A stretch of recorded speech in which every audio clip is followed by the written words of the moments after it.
happened? Is this crazy? Trump के राष्ट्रपति चुने जाने के बाद कुछ लोग ऐसी उम्मीद जता रहे थे कि ट्रंप व्हाइट हाउस में वापस आते ही इजराइल और यूक्रेन की जंग को खत्म करा देंगे। और ट्रंप ने कुछ ऐसा वादा भी किया था, लेकिन अमेरिकी चुनाव के बाद मिडिल ईस्ट के हालातों में कोई खास बदलाव नहीं आया है।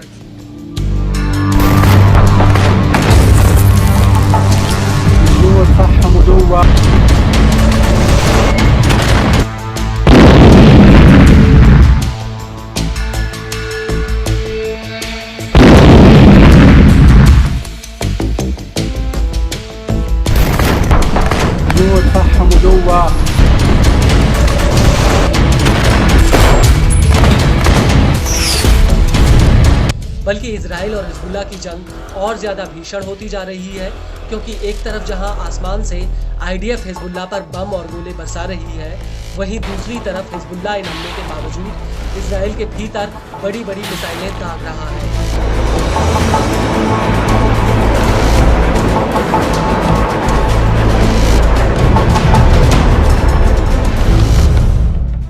और अब इसी कड़ी में हिजबुल्लाह ने आईडीएफ के नौसैनिक अड्डे स्टेला मारिस पर एक रॉकेट हमला किया है।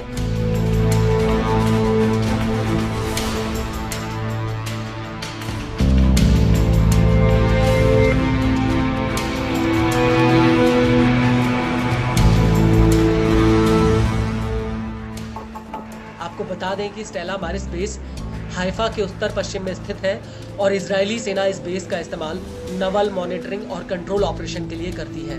हिजबुल्लाह के मुताबिक उसने स्टेला मारिस के अलावा हाइफा के दक्षिण में एलिकिम बेस पर भी मिसाइलों का एक जत्था फायर किया और इन हमलों को लेकर हिजबुल्लाह ने एक बयान भी जारी किया है, जिसमें उसने कहा कि इस्लामिक प्रतिरोध ने एलिकिम बेस को हाइफा के दक्षिण में निशाना बनाया।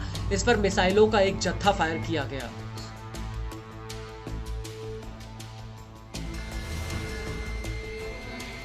हिजबुल्लाह के मुताबिक उसने 7 नवंबर 2024 की शाम को मनारा सेटलमेंट पर भी रॉकेटों का एक जत्था फायर किया और इस हमले के बाद यारून कस्बे में इजरायली सेना घुसने की कोशिश कर रही थी, तो इसी दौरान हिजबुल्लाह के लड़ाकों की आईडीएफ से सीधी भिड़ंत हो गई। हिजबुल्लाह के मुताबिक इस झड़प में आईडीएफ के कई जवान मारे गए और कई घायल हुए हैं। और इसके बाद उत्तरी इजराइल के सारा शोमेरा, यिफ्ताहा और दोविव सेटलमेंट पर इजरायली सैनिक इकट्ठा हो रहे थे और तब हिजबुल्लाह ने उनके ऊपर भी कई राउंड रॉकेट फायर किए। हिजबुल्लाह के मुताबिक उसने योरेन गांव में भी इजरायली सैनिकों पर उस वक्त हमला किया जब वो लेबनान में घुसने की प्लानिंग कर रहे थे। वहीं यिफ्ताह मिलिट्री बेस पर हिजबुल्लाह ने एक मिसाइल फायर की। हिजबुल्लाह के मुताबिक इन दोनों ही हमलों में आईडीएफ को तगड़ा नुकसान हुआ है। वहीं दूसरी तरफ न्यूज एजेंसी रॉयटर्स के मुताबिक हाइफा पर ड्रोन हमले में एक गाड़ी को भारी नुकसान हुआ है, जिसका वीडियो भी सामने आया है।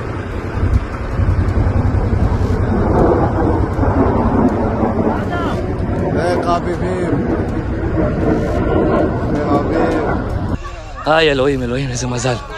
אלוהים, אלוהים. תיזהר, תיזהר. זה שתי רכבים, תיזהר, שומע? אני אפתח את הצינור השני.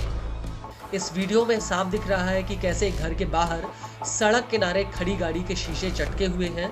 उसके आसपास रॉकेट हमले का असर साफ दिख रहा है।